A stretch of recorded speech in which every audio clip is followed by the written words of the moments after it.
ভাইজান আমাকে একটা তরমুজ দিন। জি ভাইজান এই নেন। আরে এই যে ভাইজান দাঁড়ান, এই তরমুজটা একটু নরম হতে পারে, তুমি এটা না এই ভালোটা নিয়ে চলে যাও।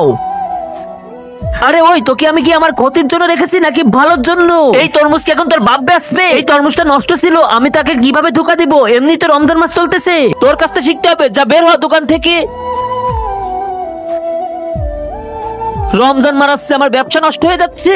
ছোট ভাইটা রোজা রেখেছে, যদি কিছু না নিয়ে যায় তাহলে তো মন খারাপ হয়ে যাবে। একটা কাজ করে এই মাটি ভরে নিয়ে যাই। হে আল্লাহ তুমি আমাকে সাহায্য করো। আরে ভাইজান ফল এনেছো? দাও ভাই, ভাই আমাকে তাড়াতাড়ি ফল দাও। হ্যাঁ দিব, আগে ঘরে চলো। না আমি আগে দেখবো, দাও। আরে ভাই দাঁড়া। আরে এখানে দেখি অনেক ফল। আরে ভাই কলা এনেছো, এটা আমার অনেক পছন্দের। তোমাকে অনেক শুক্রিয়া।